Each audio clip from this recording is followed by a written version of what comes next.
নাজমুল হুদা barrister Nazmul হুদা সংবিধান প্রণয়ন কমিটির আহ্বায়ক ছিলেন।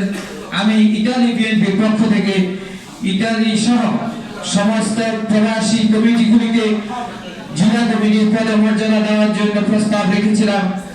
ওই প্রস্তাব সর্বসম্মত ক্রমে গৃহীত হয়েছিল সম্মেলনে।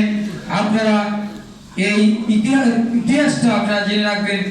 আজকে যারা জেলা কমিটির পদমর্যাদা উপভোগ করছেন প্রবাসের প্রত্যেকটা কমিটি, সেটার প্রস্তাবক কিন্তু ইতালি কমিটি। এটা ইতালি বিএনপির জন্য একটি গর্বের ব্যাপার, একটি গৌরবের ব্যাপার।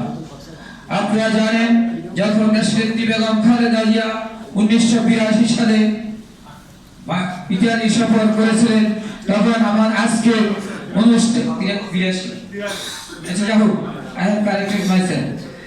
আজকের অনুষ্ঠানে যিনি উপস্থাপক, উনি অনেকগুলি প্রস্তাব উপস্থাপন করেছিল দেশনেত্রী বেগম খালেদা জিয়ার সামনে, যার পদচারণায় বাংলাদেশে আজকে আপনারা ব্যাংকিং সিস্টেম চালু হয়েছে, ভোটাধিকার প্রতিষ্ঠিত হয়েছে।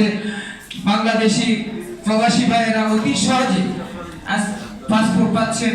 দেশনেত্রী বেগম খালেদা জিয়ার ঘোষণা ছিল যারা বাংলাদেশি আছে তারাই একমাত্র পাসপোর্ট পাবে, কোনো প্রতিবন্ধকতা থাকবে না। আমরা সেই সুফল ভোগ করতেছি, যদিও এখন আমাদের পাসপোর্ট অন্য ধরনের হচ্ছে। ধরনের কারণে, সিস্টেমের কারণে হয়তো আপনাদের একটু কষ্ট হচ্ছে। যখন ম্যানুয়াল পাসপোর্ট ছিল তখন খালেদা জিয়ার এক ঘোষণায় আমরা অতি সহজে পাসপোর্ট পেয়েছি।